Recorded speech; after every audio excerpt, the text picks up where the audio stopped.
بسم اللہ الرحمن الرحیم۔ السلام علیکم۔ حضرت ابو ہریرہ رضی اللہ تعالیٰ عنہ بیان کرتے ہیں، رسول اللہ صلی اللہ علیہ وآلہ وسلم نے فرمایا، دنیا مومن کے لیے قید خانہ جبکہ کافر کے لیے جنت ہے۔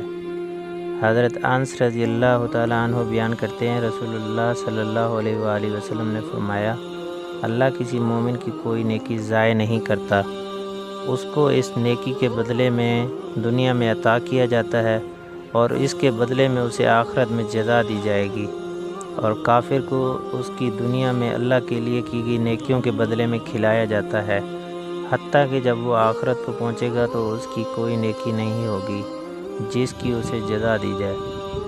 حضرت ابو سعید خدری رضی اللہ تعالیٰ عنہ سے روایت ہے کہ رسول اللہ صلی اللہ علیہ وآلہ وسلم نے فرمایا، مجھے اپنے بعد تمہارے متعلق جس چیز کا اندیشہ ہے وہ یہ ہے کہ تم پر دنیا کی رونق اور اس کی زینت کا دروازہ کھول دیا جائے گا۔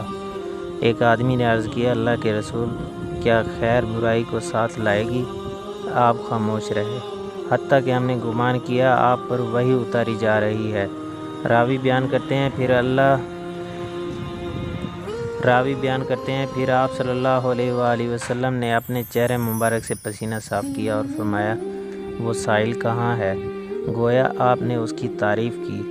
آپ صلی اللہ علیہ وآلہ وسلم نے فرمایا، خیر شر کو ساتھ نہیں لائے گی، بے شک موسم ربی جو چارہ اگاتا ہے اس سے وہ بعض چارہ جانوروں کو مار ڈالتا ہے، اپہارا کر دیتا ہے یا ہلاکت کے قریب کر دیتا ہے، البتہ سب گھاس کھانے والا جانور کھاتا ہے حتیٰ کہ اس کی کوکھ نکل آتی ہے۔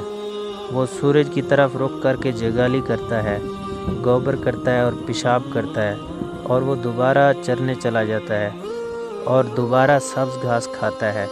یہ مال سر سبز و شاداب شیریں ہے، جس نے اسے اپنی ضرورت کے مطابق لیا اور اسے اس کے حق کے مطابق خرچ کیا تو وہ بہترین مددگار ہے، اور جس نے اسے اپنی ضرورت کے بغیر حاصل کیا تو وہ اس شخص کی طرح ہے جو کھاتا ہے لیکن سیر نہیں ہوتا، اور وہ مال روز قیامت اس کے خلاف گواہی دے گا۔ آج کی حدیث مبارکہ یہی، انشاءاللہ نیکسٹ اور حدیث مبارکہ کے ساتھ آپ کو ملتے ہیں، تب تک کے لیے اجازت دیجیے۔ اللہ حافظ۔ السلام علیکم ورحمۃ اللہ۔